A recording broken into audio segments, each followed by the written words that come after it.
They might as well tell me it's populated by quantum unicorns or probability dragons.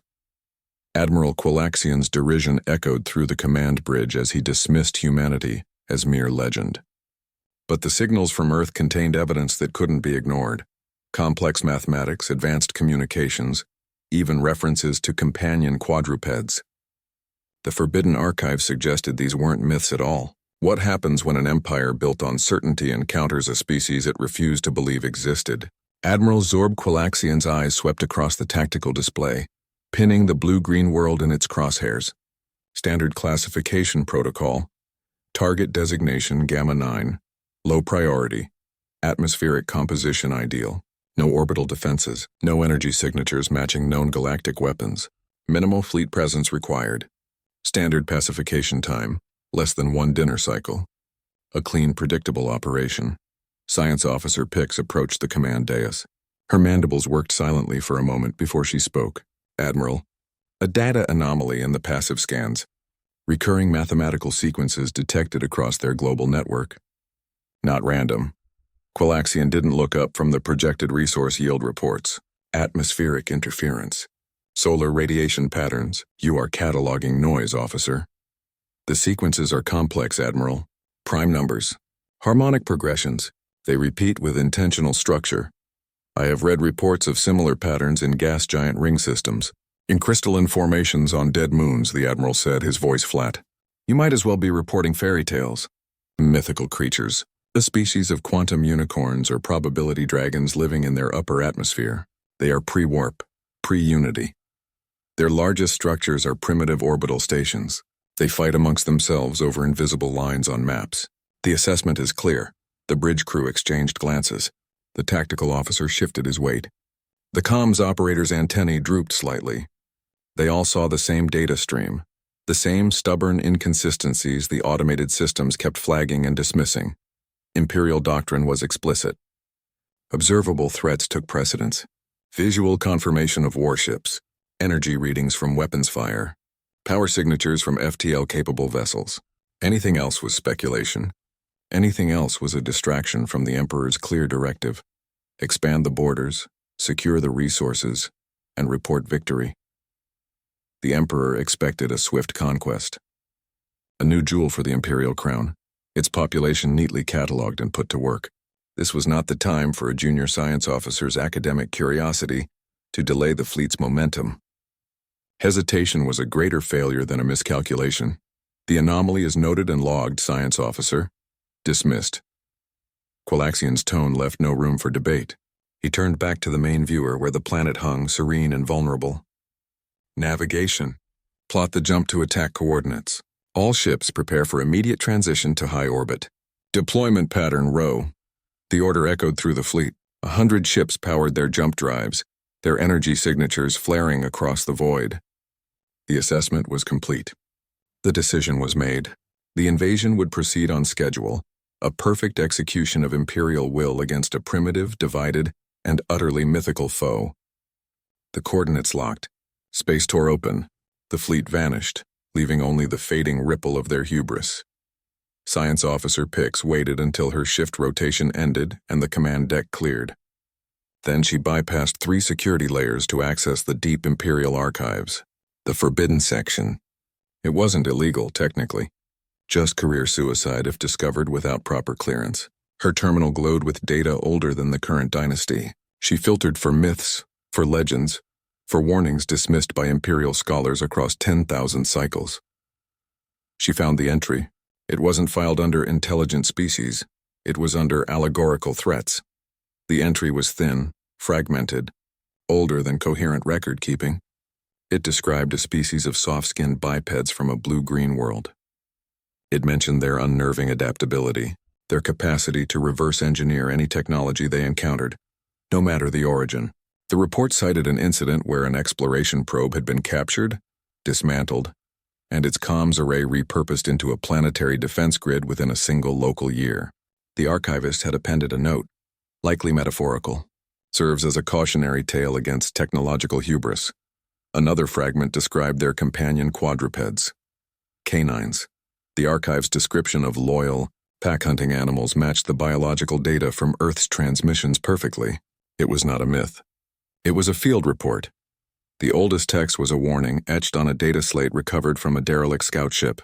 It detailed what it called sacrifice behavior, the calculated, willing trade of a single life to protect the collective. The text called it a tactical impossibility for any civilized species, a breakdown of fundamental self-preservation instincts. It was the reason the original survey team had recommended a non-interference quarantine. The Imperium had filed it away as superstition, a ghost story for junior xenologists. Pix called up the live tactical feed from the fleet's approach. She laid the ancient warnings side by side with the real-time sensor data, the mathematical sequences from their global network, the biological markers of the companion animals, the planet's military dispersion patterns, which suggested not a unified command but 1,000 independent cells capable of simultaneous, uncoordinated action. It didn't just correlate, it matched. The myth was a perfect blueprint for the reality unfolding on her screen. Her subordinate, a junior analyst, saw the screen. His antennae twitched in alarm. "Officer." "That archive."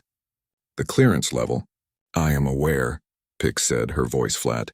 The Admiral dismissed the anomalies. To contradict him now. During an active deployment, the unspoken threat hung between them. To suggest the Admiral was wrong was to challenge Imperial doctrine itself. The fleet moved on certainty. To introduce doubt was to introduce chaos. The messenger would be held responsible for the message. Their careers would end. Their names would be scrubbed from the record. Pix looked from the ancient warnings to the live feed of the invasion fleet, now moving into high orbit. A perfect formation, a textbook approach against a textbook enemy. They were flying into a historical record they had chosen to ignore. She made her decision. Her manipulators moved across the console. She compiled every correlation, every data point, every fragment of text. She wrote a formal report. It was dry, precise, and utterly damning. She filed it through the proper scientific review channel. The system acknowledged receipt with a soft chime. Priority level standard. The automated sorting algorithm assessed it. The subject matter conflicted with active fleet operations. It was flagged for later review. The system automatically buried it beneath 14,000 personnel manifests, supply requisitions, and victory banquet preparations. The warning vanished into the Imperial bureaucracy, a single data point lost in a sea of confident marching orders. The invasion would not be stopped by a footnote. A direct command from the Imperial Palace arrived moments after the fleet achieved high orbit. The message was brief, encoded with the Emperor's personal seal. It contained no tactical advice, no strategic oversight. It was a simple, declarative demand. Conquest to be completed within one standard dinner cycle. The Emperor expected to announce the victory during the main course of the state banquet. The subtext was a clear and brutal deadline. Failure was not an operational setback. It was a personal insult to the throne. On the main viewer, the planetary scans remained stubbornly passive. No energy spikes from ground-based weapons. No launch signatures from hidden silos. No orbital minefields. No detection grids painting their hulls with targeting lasers. The silence was absolute. It was the emptiness of a world that did not know it was being watched or did not care. The tactical computers chirped happily, their models projecting minimal resistance. Estimated pacification time, 4 hours.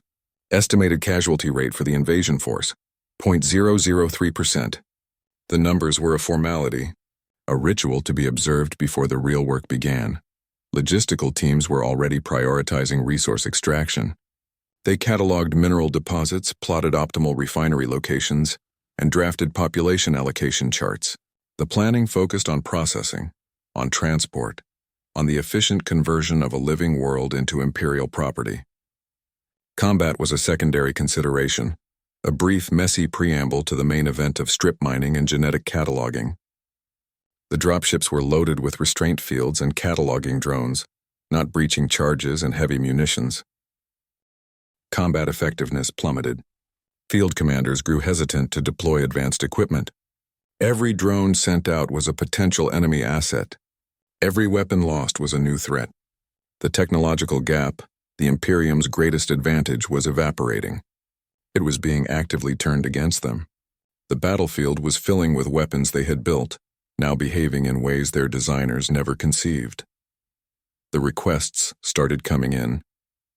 Not for reinforcements, for retreat authorization, A ground commander whose position was being pummeled by his own pilfered artillery, a drone controller who had lost an entire wing to a hacked command signal. They were not losing to a superior enemy. They were being dismantled by their own tools in the hands of an enemy that saw no rules, only functions. The request was always the same: permission to withdraw from the engagement zone. The weaponization was complete. The advantage was gone. The Imperium's firewall was a legend in its own right. A multi-layered digital fortress that had repulsed cyber attacks from rival empires for centuries. Its quantum encryption protocols were considered unbreakable. It fell in under an hour. Humans didn't brute force the encryption. They analyzed centuries of Imperial broadcasts. They studied cultural patterns, speech rhythms, ceremonial language. They found the keys in the Emperor's annual address and the shipping manifests for state banquets. They didn't crack the code. They found the social engineering backdoor the Imperium never knew it had built. The attack began quietly. A single Priority 1 tactical alert channel flickered. A text string appeared where a situation report should have been. It was a sequence of words that made no sense. "Never gonna give you up. Never gonna let you down." It repeated on a loop. A junior comms officer dismissed it as a garbled transmission. Then the fleet-wide command channel blared an audio-visual file. A human male from the mid-20th century began singing the same lyrics, accompanied by a simplistic graphic pattern. Then it wasn't just one channel. It was all of them. Every command frequency, every logistics update, every internal comms link. They were flooded with the same song, the same video. The Imperium's centralized AI attempted to purge the data. It analyzed the file, identified it as a non-threatening cultural artifact, and cleared it.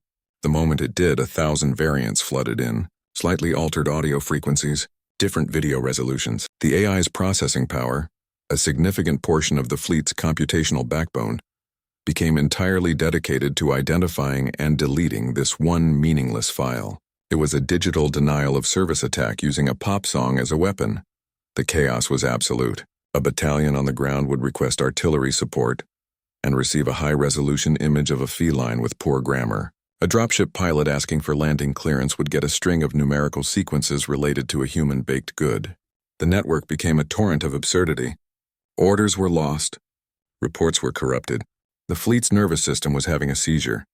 The defense officer stood at his station, his hands shaking. "Admiral, the network is compromised. The core AI is offline. It's prioritizing the containment of what it calls an infectious low-priority meme payload. We have lost all coordinated command and control." He said it with a tone of utter disbelief. They weren't being hacked by a virus. They were being memed into submission. Their most advanced technology was being neutralized by cultural references they couldn't even parse. This was the true breach. It wasn't about stealing data. It was about destroying the ability to think as a single entity. The confusion bred mistrust. A captain receiving an order to retreat had to question if it was real or another nonsensical joke. Credibility evaporated. Every transmission was suspect. The psychological effect was more damaging than any jamming signal. The enemy wasn't just fighting them. It was mocking them on a galactic scale. The resolution was a step back through time. "Shut it down," Quilaxian ordered, his voice hollow. "All digital networks. Full isolation. Switch to point-to-point laser comms. Use runners between ships if you have to." The order was an admission of catastrophic failure. The mightiest fleet in the sector was cutting its own communications lines and going back to flashlight signals and handwritten notes. The shift to analog was a desperate retreat from an enemy that had turned their own culture into an unexplainable, undefendable weapon. Command authority didn't just fracture. It became a subject of open debate on every bridge, as the invasion stalled under the weight of its own confusion.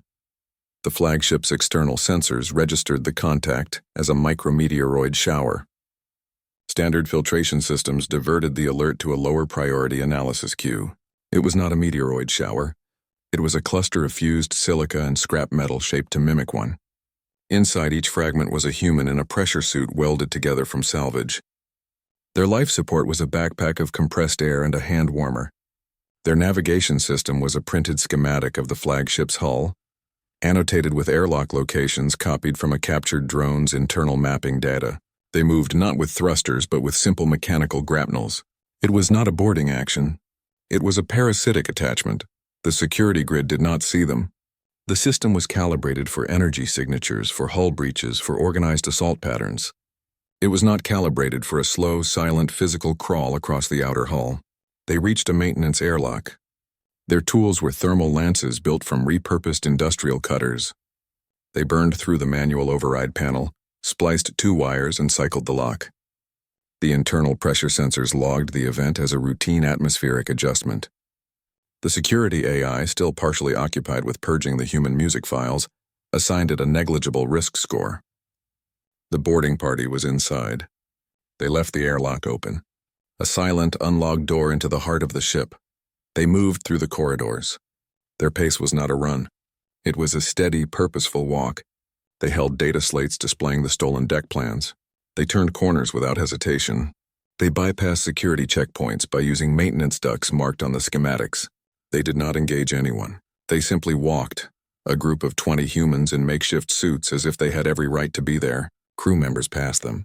They assumed it was a damage control team from engineering. Their suits were wrong. Their gait was wrong. No one stopped them. The assumption of authority was their best camouflage. They reached the primary engine room bulkhead. It was sealed. A guard stood post. He saw them approach. He raised his weapon. A human at the front of the group held up a data slate. It showed a work order, written in perfect Imperial script, authorizing emergency containment field diagnostics. The guard's helmet comlink crackled. His superior, confused by the analog comms chaos, confirmed the order. The guard stood aside. The bulkhead door slid open. The humans entered the engine room. The chief engineer looked up from his console. "Who are you?" he asked. They did not answer. They secured the room in under 10 seconds. The engineering staff was restrained with their own utility straps. Not a single alarm was triggered. At the main control console, a human engineer examined the FTL drive interface. It was a complex system of fail-safes and quantum locks. He ignored them. He found the manual override for the containment field. It was a physical switch behind a clear cover, intended for emergency shutdowns. He broke the cover with the butt of a tool. He flipped the switch. A deep thrum vibrated through the deck plates. The main reactor's containment field locked down. The FTL drive went into a hard shutoff. The ship was not just stopped. It was anchored in place. Its heart had been physically encased in unbreakable force fields. The controls were now local. They were under the hand of the human standing beside them. On the bridge, a warning light finally blinked.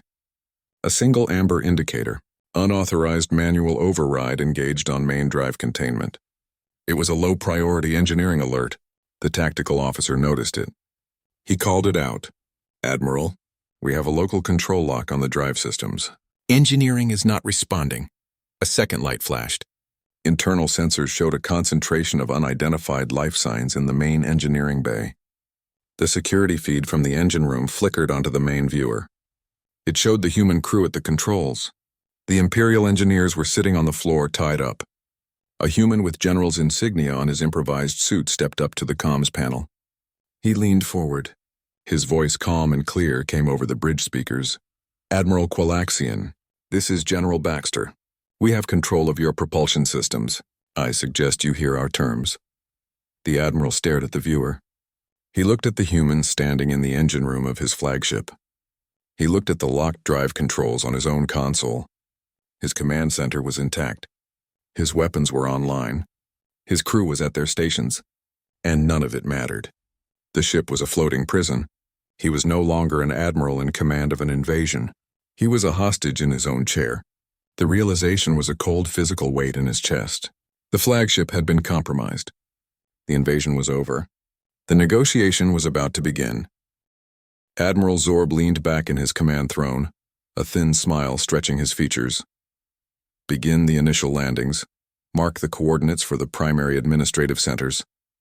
I want their leadership in binders before the local sunset." He gestured toward the blue globe below. "By this time tomorrow, their species designation will be officially amended in the Imperial Register. They will become assets, property, a useful resource, once properly managed." He said it with the casual certainty of a man adding a new trophy to a crowded shelf. The junior officers on the bridge did not smile. Their eyes met briefly. A flicker of unease passed between the tactical station and navigation. They had all seen the same anomalous data. They had all heard the science officer's concerns, however briefly. But protocol was a cage. To speak now was to challenge not just an admiral but the entire Imperial assessment. Their careers, their families' status, their very lives were structured around obedience. They remained silent. Their duty was to follow orders, not to question the certainty of their command. Across the fleet, the mood shifted. The tension of approach gave way to premature celebration. Comm channels buzzed with bets on which battalion would secure the planetary capital first. Galley crews began preparing victory feasts, using precious stores reserved for ceremonial occasions. The ship's intercom played triumphal Imperial marches. The invasion became a parade before a single shot had been fired. The Admiral gave the final order. It was delivered with a theatrical sweep of his hand, a performance for the bridge recorders. Deploy the assault force. Pattern Sigma. Maximum dispersal. No escort screening. There is nothing down there that requires our caution. The command echoed through the fleet. Bay doors slid open along the ventral hulls of 100 warships. Dropships, unarmed and unarmored, fell away from their motherships. They dropped into the atmosphere like a shower of metallic seeds, their trajectories calculated for administrative centers, not military strongholds. They fell toward the planet, completely exposed, their shields at minimal power to conserve energy for the landing. The invasion had begun not as an assault, but as an arrogant, blindfolded descent into the unknown. The dropships fell through the cloud layer, their trajectories steady and confident. They were not warships. They were transport craft, designed for moving troops and equipment from orbit to a pacified landing zone. Their hulls were thin. Their engines were not meant for evasive maneuvers. They descended into the lower atmosphere like a flock of metal birds, their sensors set to passive scan, looking for ground-based anti-aircraft batteries that did not exist. The tactical model was perfect. The enemy was not prepared. A single contact appeared on the long-range scan for dropship 247. It was small. It was slow. It was a primitive combustion-based aircraft, a design the Imperial database classified as a training and interception vehicle from their planet's early atmospheric flight era. It was not a threat. It was a curiosity. The Imperial sensor operator logged it. The flight pattern was erratic, climbing on a direct intercept course. The assumption was a civilian craft on an ill-advised joyride, or perhaps a local military plane performing a reckless identification run. Standard protocol was to ignore it. Its impact would be less than an insect on the viewport. The distance closed. The small craft did not deviate. It did not attempt to communicate. It did not fire any weapons. It simply flew, its course becoming a perfect, straight-line ramming vector.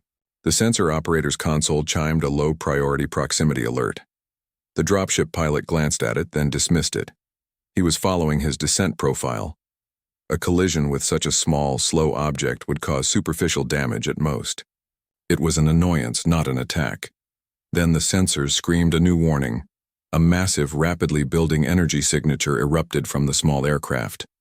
It was not a weapons system. It was a power plant overload, an uncontrolled and catastrophic energy surge from its own primitive engine. The craft became a bomb. The Imperial pilot's hand flew to the thrust controls, but it was far too late. The evasive maneuver was a useless jerk to the side. The small craft struck the forward section of the dropship. The impact itself was minor, a shudder through the hull. A microsecond later, the human pilot detonated the ordnance packed inside the aircraft's frame. The explosion was not a weapon impact. It was a self-immolation. The fireball enveloped the front third of the dropship.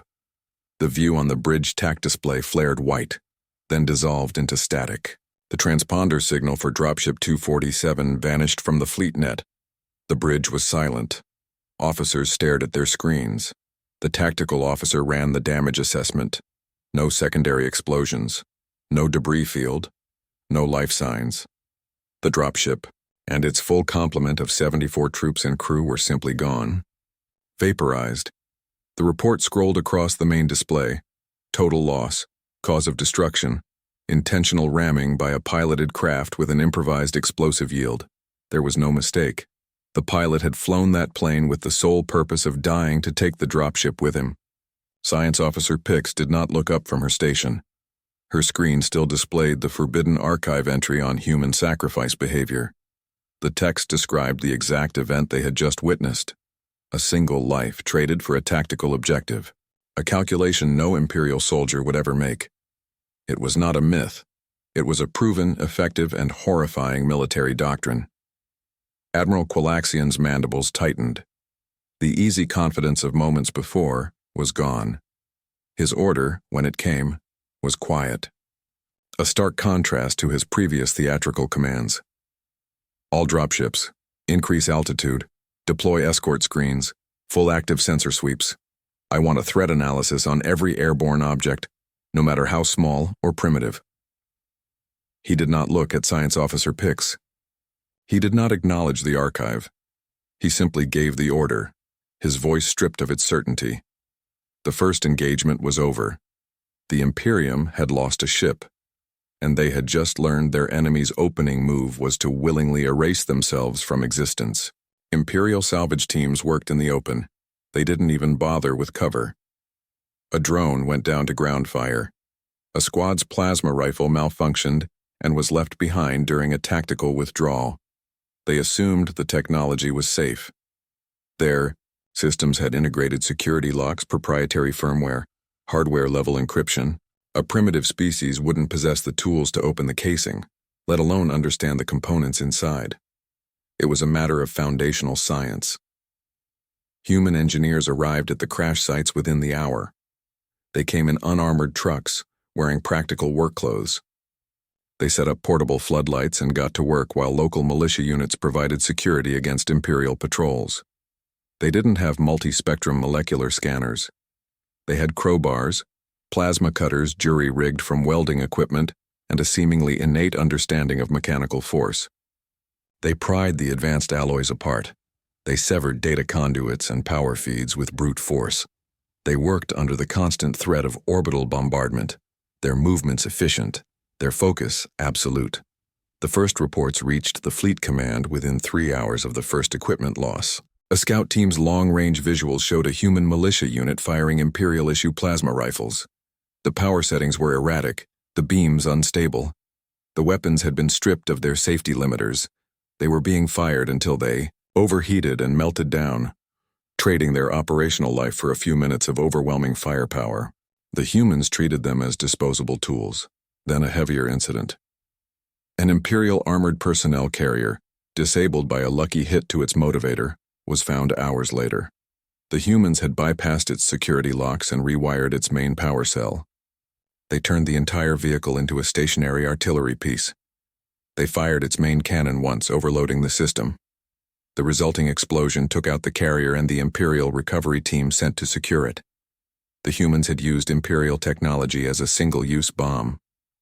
Science Officer Pix watched the tactical feed.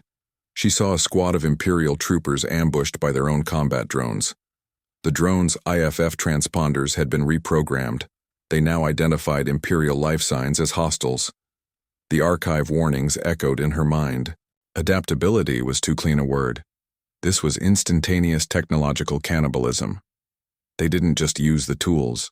They broke them down to their core principles and rebuilt them for new, brutal purposes. They saw a power cell not as a complex energy source, but as a potential explosive. They saw a rifle not as a precision instrument, but as a vessel for a single massive discharge.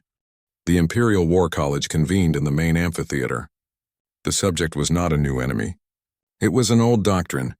The invasion of Earth was not a classified failure. It was a mandatory case study. The initial assessment was projected on the main screen, its confident conclusions now a monument to arrogance. The setup was clear.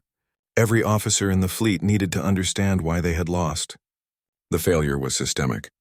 It originated in the classroom, long before the first ship ever jumped. Traditional warfare models assumed a symmetrical enemy, an opponent who valued their own survival, who followed predictable rules of engagement, who measured victory in resources gained and territory held. The models failed to account for an enemy who would trade a life for a dropship, whose first response to advanced technology was not awe, but immediate, ruthless reverse engineering. The tactical computers had been perfect. Their programming was flawed. They could not simulate an opponent who viewed the rulebook as a list of suggestions. The tension was not about finding a better weapon. It was about learning how to fight an enemy that fought a different war entirely. Adaptability became the new core of Imperial training. Drill instructors no longer rewarded perfect repetition of established maneuvers. They rewarded creative deviation. Cadets were given broken equipment and told to complete the mission. They were pitted against opponents who used nonsensical, unpredictable tactics. War games were no longer about overpowering the enemy. They were about understanding them. The goal was to create soldiers who could think, not just react. Officers who could improvise, not just recite. The military mind had to become more fluid, more human.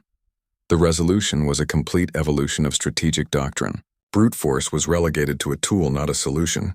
The new manuals emphasized psychological profiling, cultural analysis, and technological flexibility. The first step of any engagement was no longer a threat assessment. It was a behavioral analysis. How does this species think? What do they value? How do they solve problems? The Imperium learned to approach new species with cautious curiosity, not presumptive dominance. The goal was no longer conquest. It was comprehension. This shift did not weaken the Imperium. It forged a stronger, more resilient military. The humiliating defeat became the foundation for a new kind of strength. Officers who had lived through the invasion brought a hardened pragmatism to their commands. They had seen their assumptions shattered. They had learned the cost of certainty. The fleet that emerged from the reassessment was more thoughtful, more observant, and far more dangerous. It had traded arrogance for awareness. It had learned that the greatest tactical advantage was not a bigger gun, but a more flexible mind. The lesson was written in the loss of a flagship and the terms of a treaty. Humility was not a weakness. It was the only thing that had saved them. The Imperium's unquestioned authority ended not with a rebellion, but with a reappraisal. For centuries, their dominance was a fixed point in galactic politics. Their word was law. Their fleet was the final arbiter of disputes. Earth's emergence changed the math. A new power had arrived, one that had not just resisted the Imperium but had fundamentally altered it. The political calculus across known space shifted overnight. The setup was a simple, stark reality. The galaxy was no longer a hierarchy with the Imperium at the top. It was an open field. Other species watched the aftermath of the invasion with intense interest. Client states and rival empires alike reassessed their positions. They saw the Imperium's flagship captured. They saw its technology shared. They saw its military doctrine rewritten. The aura of invincibility was gone. The tension was not overt conflict. It was a quiet, widespread reconsideration of imperial authority. Ambassadors who had once accepted imperial demands without question now asked for clarifications. Trade agreements were renegotiated. Military treaties were reviewed. The Imperium was still powerful. It was no longer omnipotent. The fear was replaced by a cautious, calculating respect. The resolution was the development of a multipolar galactic order. Power was no longer concentrated in a single, rigid structure. It was distributed. New alliances formed, not based on subjugation, but on mutual interest. Independent species began to engage with each other directly, bypassing the traditional imperial diplomatic channels. The galaxy became a more complex, more dynamic, and ultimately more stable place. The risk of a single point of failure, a single empire making a catastrophic miscalculation, was significantly reduced. Humanity did not seek to replace the Imperium. They facilitated a broader diplomatic engagement. Their unique position, as the catalyst for this change and as a partner to the Imperium itself, made them ideal intermediaries. They had no historical baggage with the older species. They carried no legacy of conquest or subjugation. They approached every new contact with a simple, practical question: what can we build together?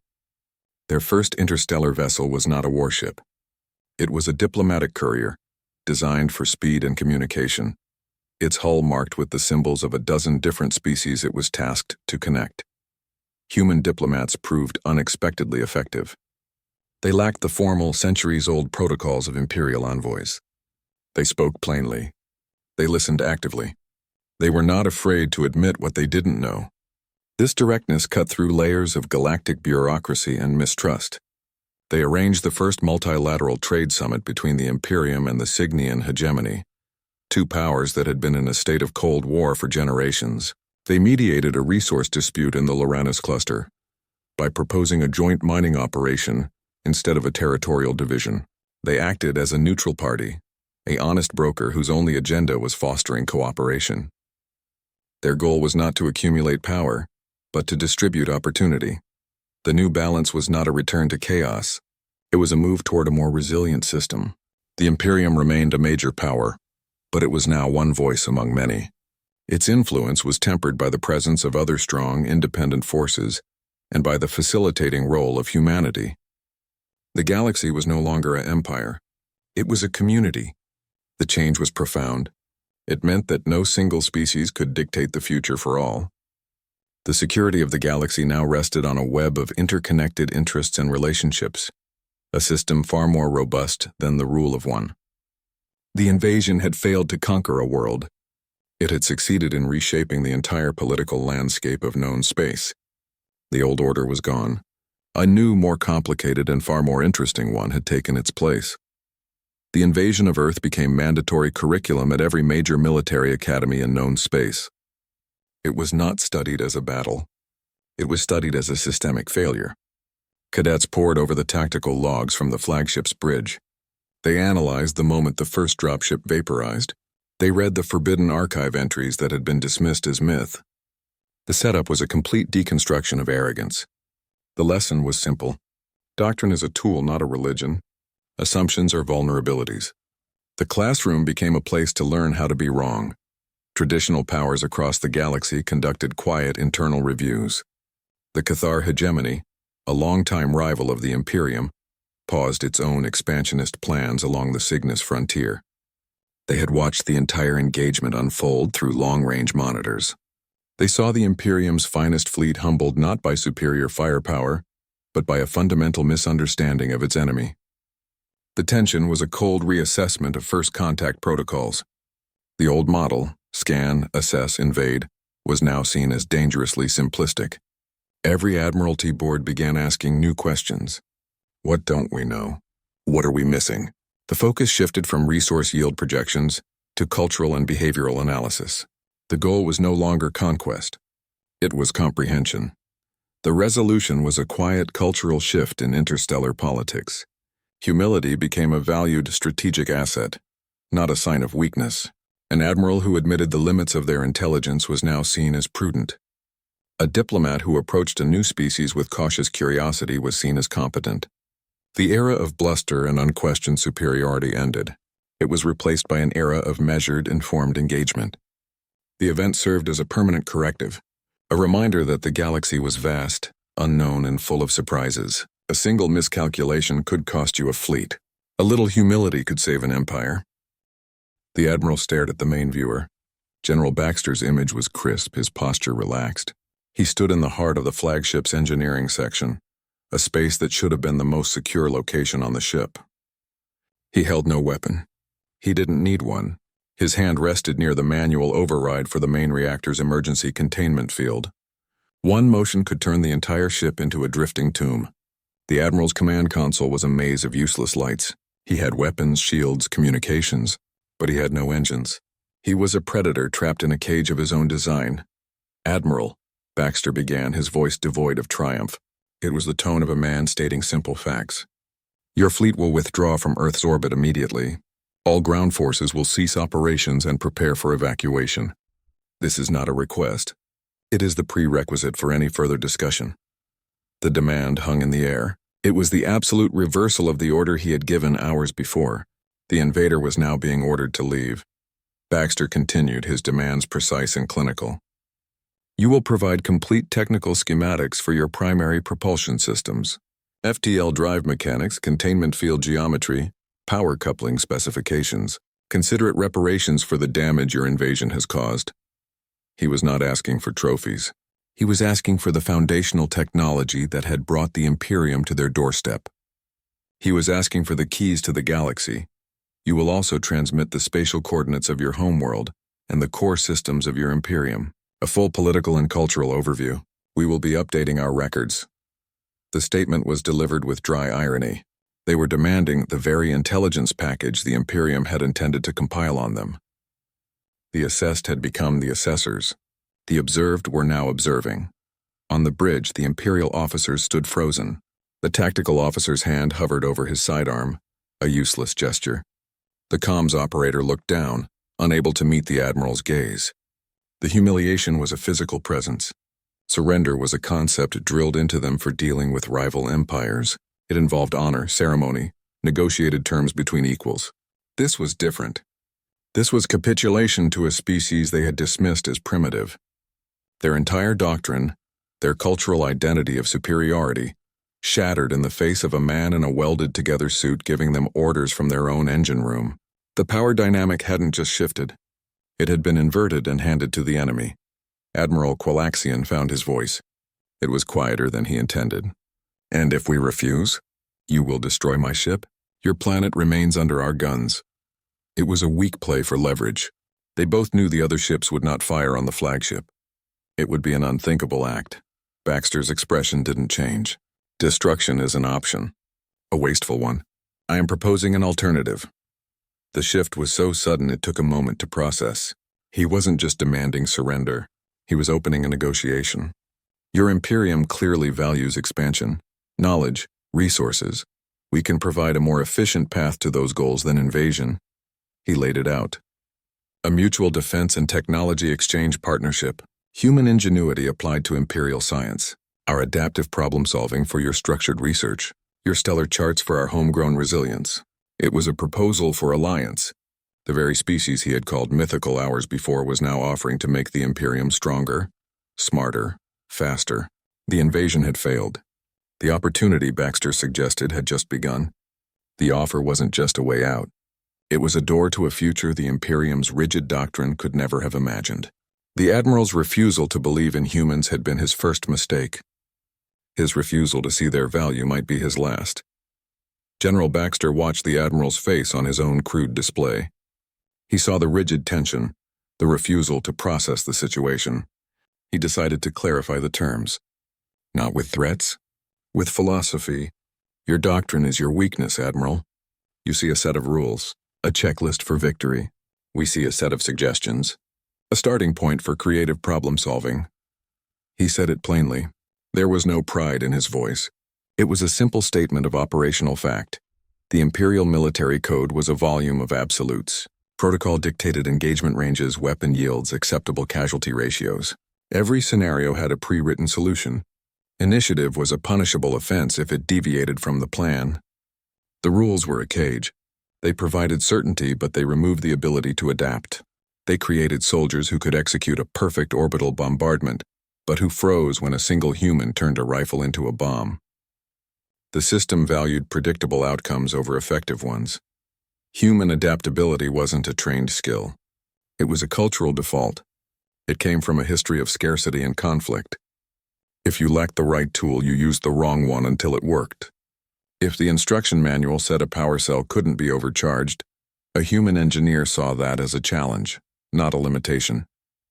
Safety protocols were guidelines written by someone who had never been in your specific, desperate situation.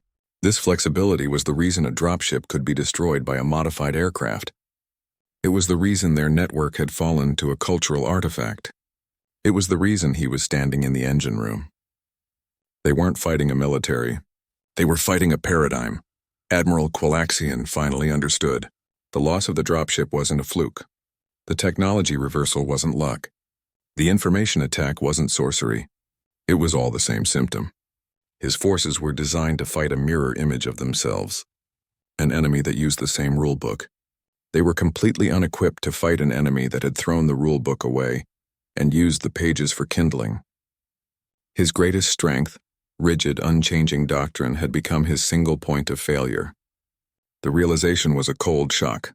He hadn't underestimated their weapons. He had underestimated their entire mode of thought.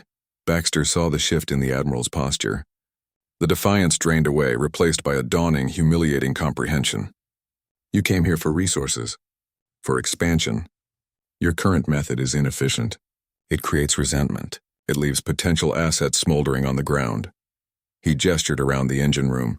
Imagine this same adaptive capability working for you instead of against you, not as a weapon to break your systems, but as a tool to improve them. The offer was no longer just about survival. It was about evolution. Human engineers wouldn't just use Imperial technology. They would question it. They would take a perfectly functional FTL drive and ask why it couldn't be 10% more efficient. They would examine a standard-issue plasma rifle and suggest a modification that would triple its effective range at the cost of making it uglier. They would see the Imperial rulebook not as law, but as a list of interesting suggestions, most of which could probably be improved. The potential for acceleration was staggering. A century of Imperial technological progress could be compressed into a decade. The very thing that had dismantled his invasion could be the catalyst that propelled his civilization forward. The enemy he had refused to believe in was now offering a partnership that would make the Imperium stronger than it had ever been. The choice was no longer between victory and defeat. It was between stubborn extinction and pragmatic revolutionary growth. Earth's networks did not go silent under the Imperial assault. They erupted. Every civilian communication satellite, every fiber optic cable, every local broadcast station began transmitting the invasion. There was no central command, no organized propaganda effort. It was a raw, unfiltered feed. One moment, the world's population was watching entertainment and news from 1,000 fractured perspectives. The next, every screen on the planet showed the same thing: Imperial dropships burning through the atmosphere over major cities. The external threat did not cause a panic. It caused a sudden, stark clarity. Nations that had been engaged in bitter political and economic disputes for decades saw their disagreements become meaningless. A territorial argument over a few miles of coastline vanished when an alien warship took up position overhead. An intelligence agency in one country, monitoring a rival's military movements for years, now received a direct encrypted data burst from that same rival. It contained targeting data and flight patterns for the Imperial dropships approaching their shared border. No request for permission, no negotiation, just the raw information, sent with the implicit understanding that it was now a shared problem requiring a shared solution. The old barriers held for about 10 minutes. Then they collapsed under the weight of a simple universal truth. Scientific communities followed. Research institutes that had guarded their findings behind patents and publication embargoes opened their servers. Astrophysicists in Europe shared gravitational lensing models with geneticists in Asia who were analyzing Imperial biosignatures. Material scientists in North America received real-time structural analysis of Imperial armor from engineers in South America who had just examined a downed drone. The data flowed in a torrent, a global brain solving a single immense equation. The concept of proprietary knowledge became a joke. There was only useful knowledge and useless secrecy. Military integration was the final, most improbable step. Command centers that had drilled for decades to fight each other now linked their systems. A general in one nation gave targeting authority for his country's surface-to-air missiles to a colonel from a historic adversary. There was no time for a treaty. There was only a secure channel and a grid reference. Fighter jets from air forces that had previously only met in training exercises now flew joint combat patrols, their pilots communicating on an open, shared frequency. A unified command structure did not need to be built. It emerged organically, a network of officers making practical decisions because the alternative was unthinkable. They were no longer French generals or American admirals or Chinese marshals. They were human commanders. On the bridge of the flagship, Imperial observers watched this unfold on the intercepted global data streams. Their analysts struggled to make sense of it. Their predictive models, built on centuries of Imperial expansion, always accounted for fragmentation. They expected the planet's political factions to turn on each other. They expected to exploit ancient hatreds. They expected to find allies among the humans against other humans. The model had no variable for this. The entire species was coordinating with a speed and efficiency that surpassed their own centralized command. There were no arguments, no delays for authorization, just action. A single will expressed through billions of individuals. It was a tactical nightmare. It was a sociological impossibility. The resolution was a statement of fact, broadcast not from a single government but from the planet itself. A united front, a collective human response. The Imperium had arrived expecting to conquer a divided world of squabbling tribes. They found a single integrated organism capable of a unified defensive reaction. The observers sent their final report to the Admiral before the comms went down. It was a single line, assessment inaccurate. Target is a unified conscious entity. The surprise was not that they were fighting a planet. It was that the planet was fighting back as one.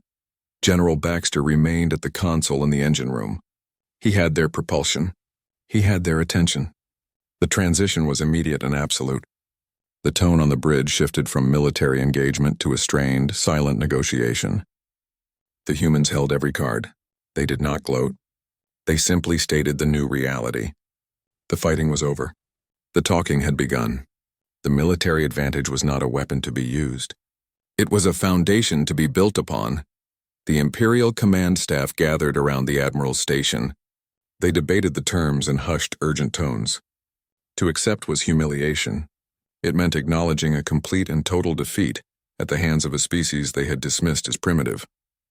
It meant returning to the Emperor not with a new colony, but with a signed treaty from a sovereign power they had failed to conquer. Their careers were over. Their honor was shattered. The alternative was worse. Refusal meant the loss of the flagship and its admiral. It meant the human fleet, now fully aware of their technology and tactics, would likely escalate. They were not debating victory. They were debating the manner of their defeat. Baxter's voice cut through their quiet argument. He was still on the main viewer. This isn't about your surrender. It's about your evolution. Your Imperium sought new knowledge. We are offering you a faster path to it than invasion ever provided. He emphasized the point. Earth did not want subjugation. It wanted information, a direct line to the cumulative scientific knowledge of an interstellar empire. In exchange, they offered something the Imperium desperately needed, a safe withdrawal. We will provide escort for your ground forces back to their transports. We will ensure your ships leave our system without further incident.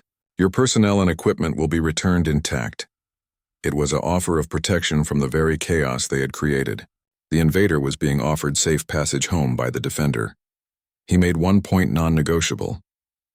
Earth is and will remain a sovereign world. It is not a protectorate. It is not a member of your Imperium.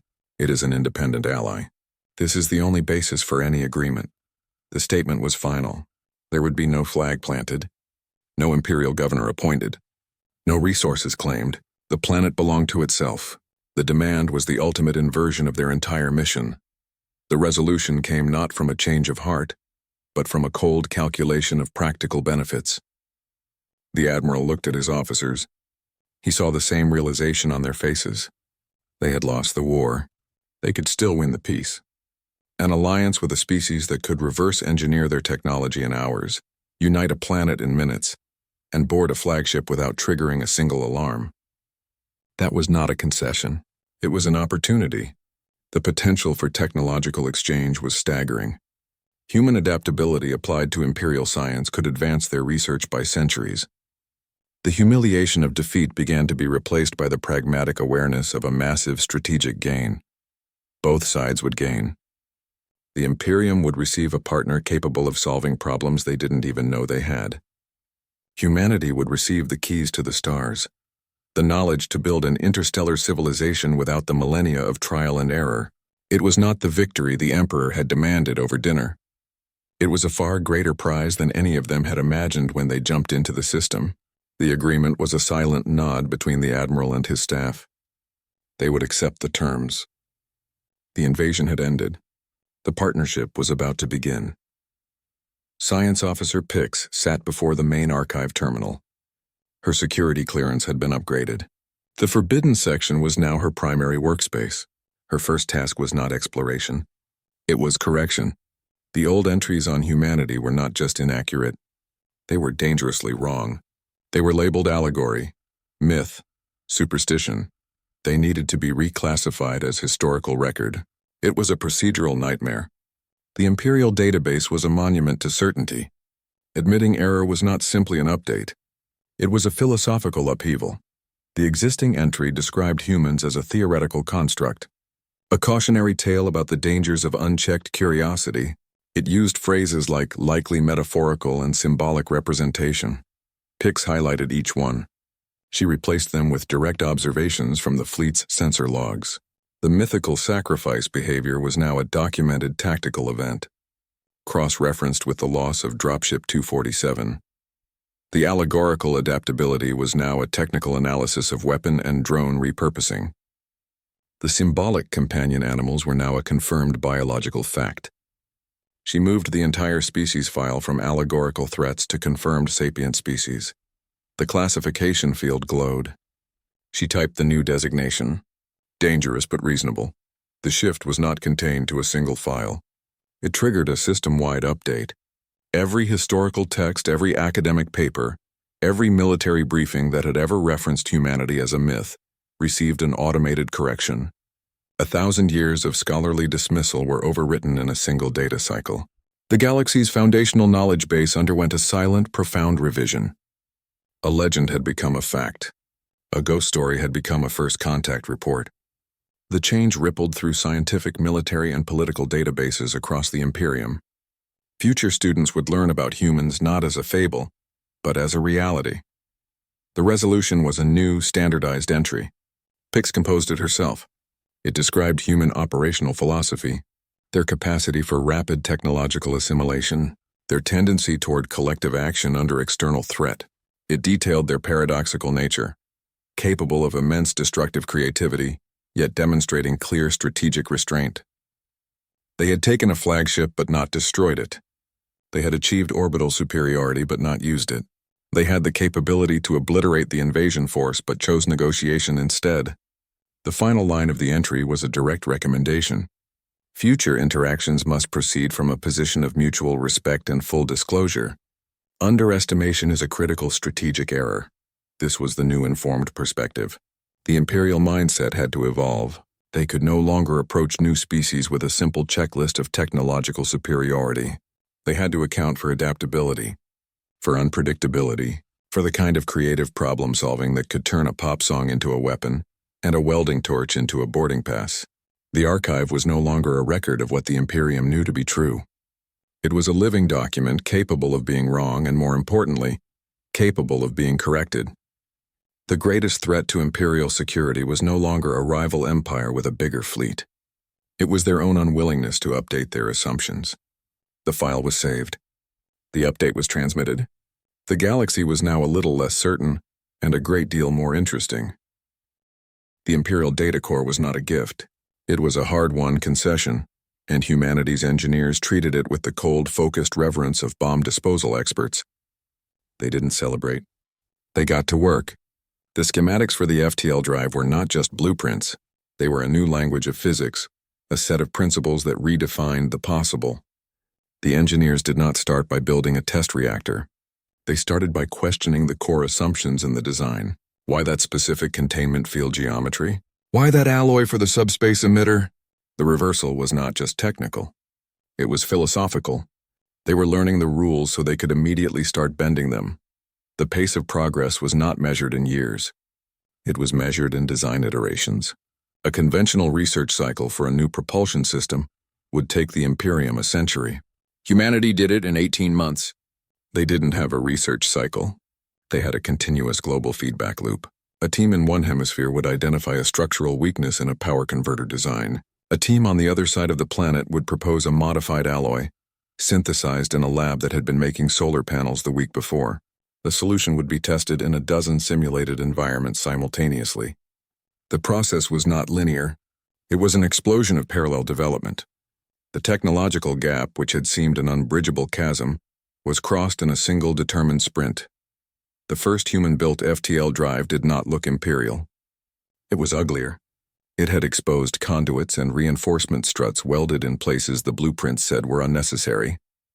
It used a different cooling system, one that was less elegant but 30% more efficient. It was a product of human engineering, functional, overbuilt, and brutally effective.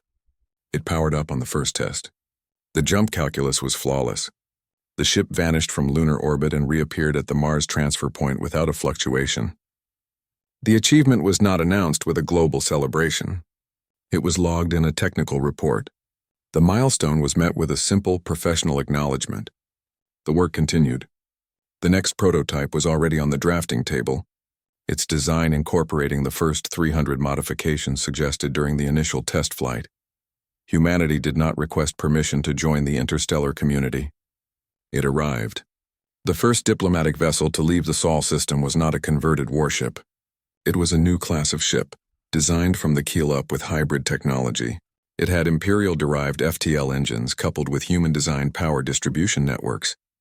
It was faster, more resilient, and easier to maintain than its purely Imperial counterparts. It did not approach the galactic core as a supplicant or a curiosity.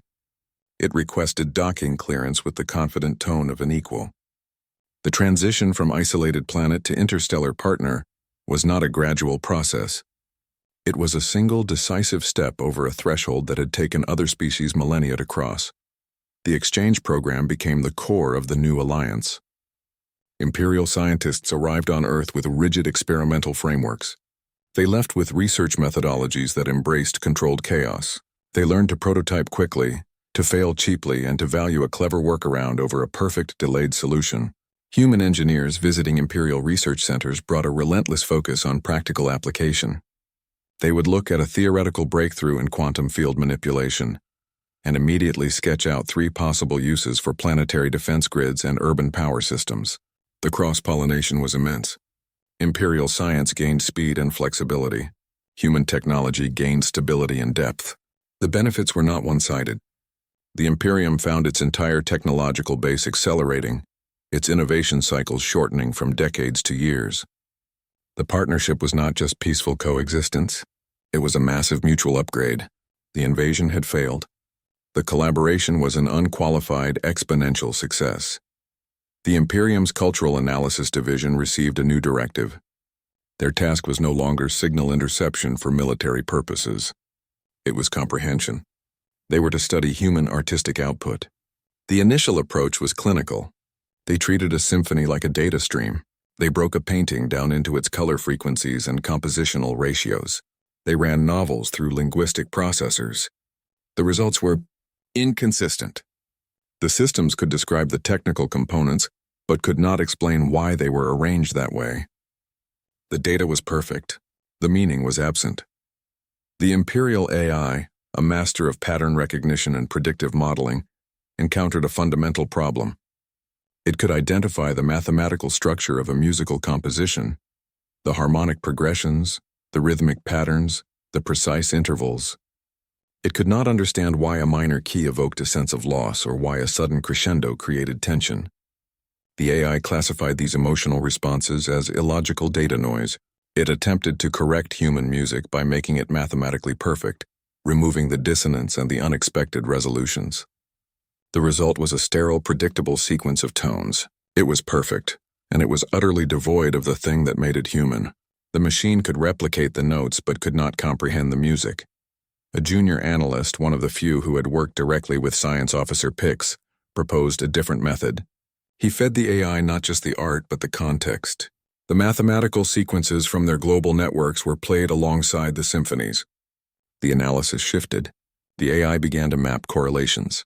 The same mathematical principles that governed orbital mechanics and quantum field theory also appeared in the structure of their music. The golden ratio appeared in their architecture and their sonata form. Fractal patterns appeared in their visual art and their signal encryption. The creativity was not a separate function. It was an extension of the same rigorous analytical mind that had reverse-engineered their technology. This was the revelation. The cultural signals were not primitive noise. They were a different language for the same sophisticated consciousness. The art, the music, the stories, they were not distractions from a species' development. They were the foundation of it. The capacity for abstract thought required to create a painting was the same capacity required to envision a new type of engine. The ability to feel emotion from a story was the same empathy required to understand an enemy's motives. The Imperium had dismissed it as frivolous. It was, in fact, a critical component of human intelligence. The resolution was a complete reassessment of cultural evaluation protocols. The old imperial standard, which valued technological achievement above all else, was revised. A species' artistic and creative output was now considered a primary indicator of its cognitive sophistication and its potential for both conflict and cooperation. Understanding how a species told stories became as important as understanding how it built warships. The analysis was no longer about identifying weaknesses to exploit. It was about identifying points of connection to prevent misunderstandings. A new appreciation developed, not based on fear or utility, but on genuine intellectual respect. Imperial scholars who had once scoffed at human primitive broadcasts now studied them with intense focus. They debated the narrative structure of human films. They analyzed the emotional intent behind brushstrokes in paintings. They listened to music not as a data set but as an experience. The cultural exchange became a two-way street. Humans gained access to millennia of imperial history and art. The Imperium gained access to a vibrant, chaotic, and deeply creative new perspective. The understanding did more than prevent future conflicts. It built a bridge made of shared curiosity, a foundation far stronger than any treaty built on mutual deterrence alone. The uniqueness of humanity was no longer a threat to be managed. It was a gift to be understood.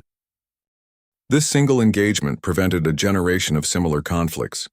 The Luran Consortium, on the verge of annexing a pre-warp civilization in the Orion Arm, recalled its fleet. The Order cited the Earth incident as precedent. The cost of being wrong was too high. The potential for a catastrophic miscalculation was too real. Instead of invasion, they sent a single unarmed science vessel. They observed. They learned. They established communications based on mutual respect. The pattern repeated across a dozen frontier regions. The shadow of the failed invasion fell long over galactic diplomacy. It became the benchmark for what not to do. The legacy was not written in the official histories of great victories. It was written in the revised training manuals, the new first contact protocols, the quiet cancellation of aggressive campaigns. It was measured in the conflicts that never happened. The species that were met with handshakes instead of gunboats. The Imperium's greatest contribution to galactic stability was not its centuries of conquest. It was this one spectacular defeat. It taught the most valuable lesson a powerful civilization can learn, that the apex of strength is not the confidence to destroy, but the wisdom to know when you are out of your depth. The event became an anchor point, a before and after, a warning that echoed for generations, ensuring that no fleet would ever make the same set of arrogant, catastrophic assumptions again. The lesson was expensive, but it was learned. The Imperium believed in established doctrine. Humans believed in breaking it. Their victory was a lesson in catastrophic underestimation. Rigid superiority met fluid creativity, and the rigid side lost. The aftermath reshaped the galaxy's foundations. Every power structure reconsidered its assumptions. First contact protocols were rewritten from scratch.